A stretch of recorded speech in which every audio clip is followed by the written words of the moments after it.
Yeah, so I want to talk about this new show that's out, Daisy Jones and the Six, about a fictional band in the '70s that comes together, and it's sort of like 80%, the story of the band, the adventure of the band, and then 20% sort of these testimonials that are kind of like the behind the music vibe.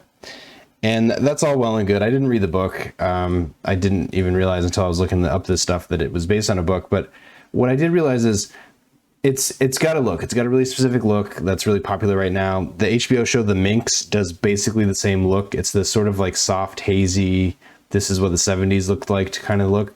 But I think what's attracting me to the material more than anything else is the quality of the music.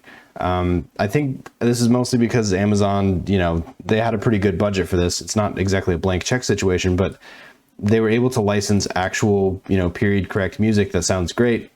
But on top of that, I don't know whether these actual actors and musicians actually are playing their instruments, but the quality of the songs that they're writing and singing is pretty ridiculous. And so I'm realizing this isn't just like a period drama, prestige period drama where it's got, the soft lighting, the soft everything, hazy, the orange can lights, all that kind of stuff. But on top of that, somebody went through the trouble of making this music actually like good. That somebody went through the trouble of writing good music for this, and I was really impressed.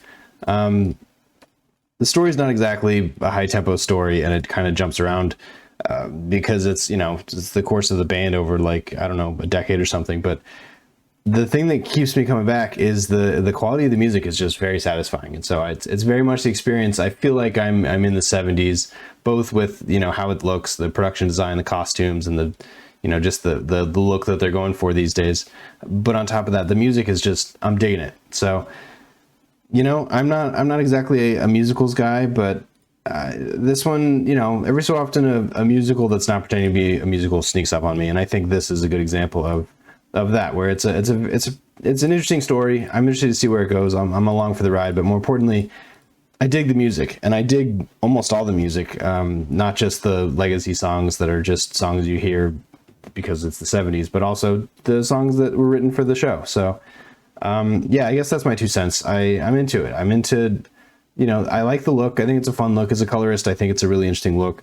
But the thing that's keeping me is the audio experience of listening to these really, really entertaining songs and the different bands and how they play it and that kind of thing. So I'd like to see more shows like this. It makes me think maybe I want to see more shows about bands as an idea, since there's as many bands as there are books, as there are TV show, movies, that kind of thing. So I don't know. What do you guys think? Have you guys seen the show? What's your vibe? Are they actually playing the instruments? Catch you next time.